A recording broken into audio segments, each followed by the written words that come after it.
Hey, Ozone fans, I'm here with former Buckeye great James Laurinaitis at the New Ohio Union. James, what do you think of this place? It's amazing. I think they did a lot of good things with, details, having, Carmen, Ohio, parts of it on the side, and I saw going up the stairs, little things like tradition and words, and it's state of the art, obviously, and you wouldn't expect anything less from Ohio State. What's your favorite place here so far that you've been to? Oh man, it has to be the stadium. Ohio Stadium is definitely the best part on campus. You know what I mean? I'm obviously biased, but it's either that or the Oval. The Oval in the spring is a pretty cool scene. So it's a special place altogether, though. So we're right across from the Archie Griffin Grand Ballroom. Do you think you'll ever have a ballroom named after you?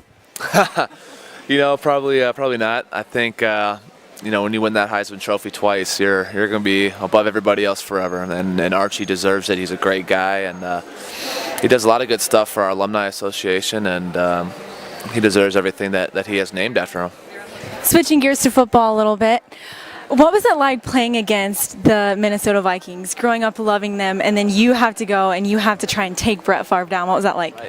It was well, it was kind of weird. Obviously growing up a big Vikings fan and seeing Brett Favre and not really liking him when he played for the Packers and stuff, and as a fan, but what a cool guy to play against. What a guy that is is a legend, a definite Hall of Famer in the future, and he'll probably come back and play again.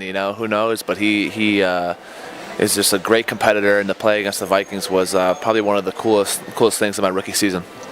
What was the most surprising thing coming out of college into the NFL? Anything about the business or the way you were treated, or how was that? It was, to be honest, the most surprising thing was probably just the business side of football. How many guys that you go into camp with and how many are actually there at the end. You start with 80-something and you're down to 53. So you earn, relationships. You kind of start rooting for guys, and then you realize not everyone's going to be there. So that's the hard part. But football's still football, though, so it's good. Think back to the first time you had to go in, regular season, it counts. What was going through your mind? Try to get every call right. Don't screw up. I think a lot of the football stuff just comes natural, but there's a lot more dynamic calls. And so when you're in charge as a rookie, you don't want the older guys thinking you can't be held accountable and you can't be responsible enough to handle that task. And I just try to do it to the best of my ability. What's the biggest coaching differences between Steve Spagnuolo and Coach Tressel?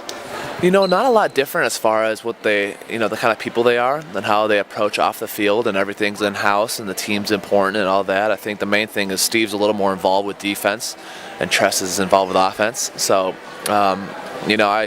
you'd see Coach Tress a lot, but not a lot of personal interaction as far as on the field when you're a defensive player. But,